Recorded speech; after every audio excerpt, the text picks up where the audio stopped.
Vivo बहुत ही जल्दी India में अपना पहला compact smartphone Vivo X200 FE को लॉन्च करने वाला है। ये वाला स्मार्टफोन बेसिकली उन यूज़र्स को टारगेट करेगा जो बेसिकली परफॉर्मेंस को बिना कॉम्प्रोमाइज़ किए हुए पोर्टेबिलिटी पे को ज़्यादा प्रियोटाइज ज़्यादा करते हैं। मतलब ये उन लोगों को ज़्यादातर टारगेट करेगा जो बेसिकली कॉम्पैक्ट फ़ोन ढूंढ रहे हैं और परफॉर्मेंस में भरपूर हो, यानी परफॉर्मेंस में कूट के भरी हो।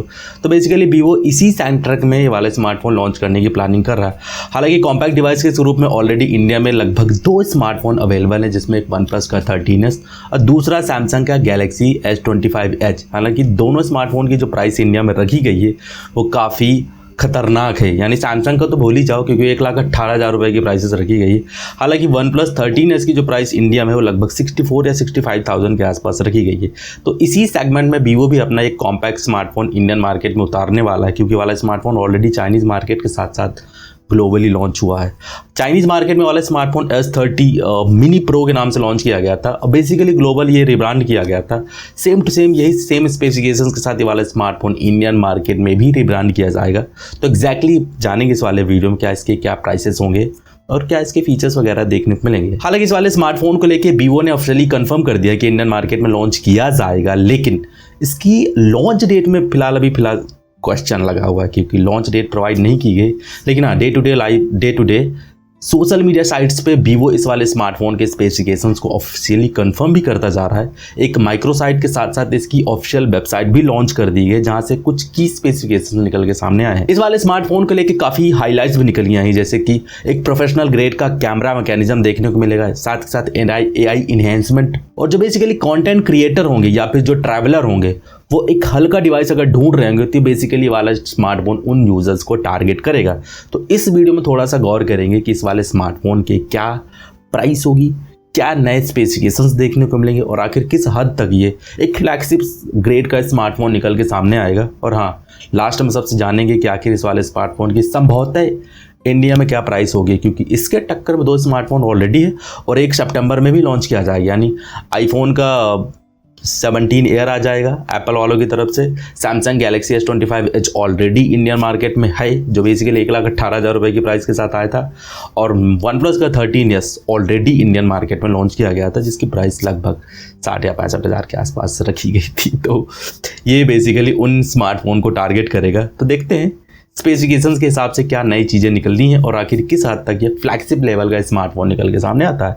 स्क्रीन पे एक चीज़ और निकली है, वो भी फ्लैगशिप है। इस वाले चैनल की सब्सक्राइब बटन तो प्लीज़ सब्सक्राइब करके बेल नोटिफिकेशन ज़रूर प्रेस कर देना। तो शुरुआत करते हैं इस वाले स्मार्टफोन के डिज़ाइन, बिल्ड और डिस्प्ले क्वालिटी के बारे में। इस वाले स्मार्टफोन में वीवो पहली बार एक फ्लैट एमोलेड वाली डिस्प्ले यूज़ कर रहा है, जो बेसिकली एमोलेड का पैनल होगा, 1.5 के रेजोल्यूशन का सपोर्ट होगा, स्क्रीन साइज 6.32 इंच की रखी जाएगी और साथ में इस वाले स्मार्टफोन में एक अल्ट्रा स्लिम प्रोफाइल भी होगी जो 7.99 थिकनेस पर बेस्ड होगा। हालांकि इस वाले स्मार्टफोन को लेकर काफ़ी वीवो की उम्मीदें हैं कि डिस्प्ले में जो कंटेंट कंजम्पशन होगा या फिर कंटेंट की जो क्वालिटी होगी वो कंप्रोमाइज नहीं होगी, ऐसा फिलहाल वीवो क्लेम कर रहा है। लेकिन जब ये रियल लाइफ पे परफॉर्म करेगा ना, तो इसकी औकात का पता चलेगा कि आखिर किस हद तक वीवो इसमें क्लेम कर रहे हैं। 2 कलर ऑप्शंस के साथ ये वाला स्मार्टफोन इंडियन मार्केट में लॉन्च किया जाएगा, जिसको एक येलो और ब्लैक कहा जा रहा है। हालांकि स्लिम प्रोफाइल होने के बावजूद ये वाला स्मार्टफोन ड्यूरेबिलिटी के मामले में कोई कंप्रोमाइज़ नहीं कर रहा है। ये IP68 और 69 रेटिंग के साथ लॉन्च किया जाएगा, जो बेसिकली वाटर और डस्ट प्रोटेक्शन के साथ आएगा। साथ ही में इसमें एक डिस्प्ले के लिए सील्ड ग्लास प्रोटेक्शन का सपोर्ट देखने को मिलेगा, जो बेसिकली इसको और ड्यूरेबल बनाता है। तो ड्यूरेबिलिटी से कोई कंप्रोमाइज़ नहीं है। ये वाला स्मार्टफोन वाकई एक तरह से हथौड़ा वाला होगा, बट इसमें अखरोट वगैरह नहीं फोड़े जाएंगे ये बात आप ध्यान रखिएगा। परफॉर्मेंस लेवल में थोड़ा सा अगर गौर किया जाए तो बेसिकली इसमें कहा जा रहा है कि MediaTek Dimensity 9300 प्लस वाला प्रोसेसर देखने को मिलेगा। लेकिन एक और लीक्स निकल के सामने आई कि इंडिया में वाला स्मार्टफोन 12 GB या फिर 16 GB रैम के साथ एक 512 GB और एक 256 GB और एक 1 TB वेरिएंट के साथ लॉन्च किया जा सकता है। मैंने बताया ना कि इसकी जो प्राइस होगी वो काफ़ी प्रॉमिसिंग होगी, फिलहाल ऐसा क्लेम कर रहे हैं। हालांकि इस वाले स्मार्टफोन में जो स्लिम प्रोफाइल के बावजूद 6500 mAh की बैटरी होगी, जो basically of course silicon carbon technology वाली होगी, लेकिन इतना नहीं, इस वाले स्मार्टफोन को फुल चार्ज करने के लिए 90 वोल्ट की फास्ट चार्जिंग का सपोर्ट भी देखने को मिलेगा। हालांकि वीवो कहीं भी ये क्लेम नहीं कर रहा है कि इस वाले स्मार्टफोन में वायरलेस चार्जिंग या फिर रिवर्स वायरलेस चार्जिंग वगैरह देखने को मिलेगी। फिलहाल इसमें चुप्पी साधे हुए, लेकिन आने वाले टाइम में क्या पता, हो सकता है इसके फीचर्स और कुछ निकल के सामने आए। लेकिन चाइनीज़ वेरिएंट S30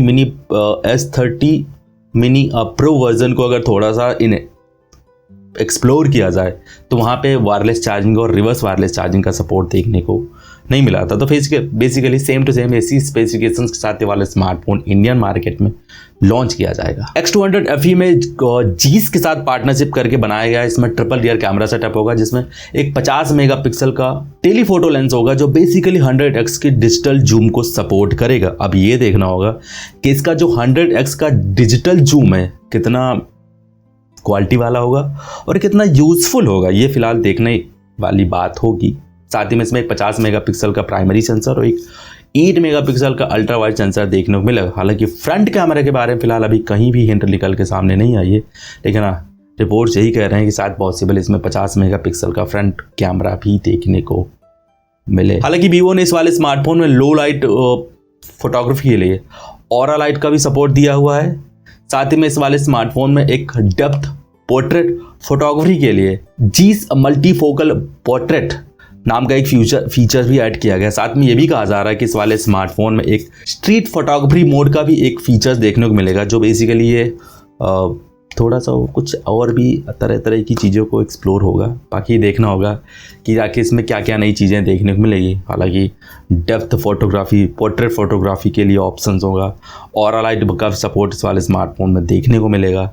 साथ ही में इसमें एक स्ट्रीट फोटोग्राफी मोड भी ऐड किया जाएगा। तो पॉसिबली देखने में होगा कि ये वाले स्मार्टफोन ज़्यादातर कैमरा सेंट्रिक निकल के सामने आता है, जो बेसिकली जैसे मैंने शुरू में कहा है कि कंटेंट क्रिएटर वालों को ज़्यादा ये वाले स्मार्टफोन पसंद आएगा, क्योंकि फ्लैगशिप है।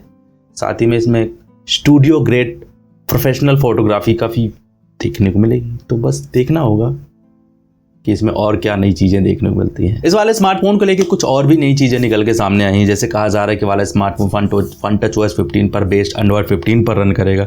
साथ में कुछ AI के फीचर्स जैसे circle to search, AI enhancement, live text, smart call assistant और डॉक्यूमेंट स्कैनिंग जैसे कुछ यूटिलिटी टूल्स वगैरह देखने को मिलेंगे। साथ ही में ये भी कहा जा रहा है कि इस वाले स्मार्टफोन में एक डेडिकेटेड AI सूट्स नाम का फीचर्स भी होगा, जो बेसिकली कुछ AI की शक्तियों को एक्सप्लोर करने में यूजर्स की मदद करेगा, यानी हेल्प करेगा AI को इन्हेंस करने के लिए। हालांकि ये भी रिपोर्ट में कहा जा रहा है कि गूगल की जो जेमिनी होगी इस वाले स्मार्टफोन के साथ एक बेहतर तरीके से इंटीग्रेट किया जाएगी, जिससे कुछ AI की जो और एक्सप्लोरेशन है, यानी AI की कुछ और जो फीचर्स हैं, उनको यूजर्स काफ़ी अच्छे तरह से एक्सप्लोर कर सके। तो मतलब यूँ कहा जाए मोटा मोटा, एक बड़े शब्दों में बड़ा कि AI की शक्तियाँ इसमें फुल पावर में देखने को मिलेंगी, ताकि ये डे टू डे यूजर्स में, यानी किसी भी यूजर्स के डे टू डे लाइफ में काफ़ी हेल्पफुल करे। और हाँ, circle to search, AI magic remover और ये लाइव टेक्स्ट कॉलिंग या स्मार्ट कॉलिंग असिस्टेंट वगैरह सारी चीज़ें इस वाले स्मार्टफोन में देखने को मिलेंगी। तो मतलब AI का फुल सपोर्ट होगा। बाकी यही देखना होगा कि आखिर इस वाले स्मार्टफोन की क्या प्राइस रखी जाती है इंडियन मार्केट में। तो सवाल ये होता है कि Vivo X200 FE बेसिकली किन यूजर्स को टारगेट करेगा। तो वाला स्मार्टफोन मेरे हिसाब से उन यूजर्स को टारगेट करेगा जो एक कॉम्पैक्ट फॉर्म फैक्टर का प्रीमियम स्मार्टफोन ढूंढ रहे हैं। मतलब उनको छोटा एक हैंडी फ़ोन हो, लेकिन उसके जो फीचर्स हों वो काफ़ी पावरफुल हों, काफ़ी तगड़े तरीके से हों, इन्हेंस वाले हों, जो काफ़ी उनको सारी चीज़ें का एक्सपीरियंस करा सके। मतलब इसमें जो टास्क मैनेजर हो या फिर AI के जो फीचर्स हो काफ़ी आसानी से रन कर जाएं, फोटोग्राफी इसमें काफ़ी तगड़ी देखने को मिले, और इन सब चीज़ों को हैंडल करने के लिए ऑल डे बैटरी लाइफ भी होनी चाहिए। तो शायद ही ये फ़ोन उन यूज़र्स को ज़्यादातर टारगेट करे। बाकी यही कहा जा रहा है कि इंडिया में इस वाले स्मार्टफोन की जो प्राइस होगी लगभग 60 से 70 हज़ार के आसपास रखी जा सकती है, जहाँ तक मेरा अनुभव कह रहा है। क्योंकि इसमें एक powerful processor, studio grade camera, AI के फीचर्स, साथ ही में इसमें जूम कैपेबिलिटीज़ वगैरह सारी कुछ ऐसी चीज़ें देखने को मिलेगी जो बेसिकली इस वाले स्मार्टफोन को एक फ्लैगशिप ग्रेड का स्मार्टफोन निकल के सामने आती है, मतलब बना देती है। तो यूज़र्स को कॉम्पैक्ट स्मार्टफोन के साथ एक पावरफुल कैमरा और एक प्रीमियम स्मार्टफोन के रूप में ये वाला स्मार्टफोन इंडियन मार्केट में लॉन्च किया जा सकता है। बाकी आप लोग की क्या विचार है नीचे कमेंट सेक्शन मन की बातें लिख के ज़रूर बता देना। और हाँ, एक मैंने वीडियो बहुत ही तगड़े से बनाया है जो basically iQOO Neo 10 versus Poco F7 है, जिनमें दोनों फ़ोन को थोड़ा सा साइड बाय साइड कंपेयर किया है, जिसके बाद आपको एक बाइंग डिसीजन मिल सकती है, उसके बारे में यहाँ बात की है। बाकी इस वीडियो में कुछ पसंद आया तो लाइक से सब्सक्राइब बेल नोटिफिकेशन जरूर प्रेस कर दीजिएगा। मेरा नाम है विकास, मिलता हूँ नेक्स्ट वीडियो में, तब तक के लिए take care, bye bye and always keep smiling. Jai Hind.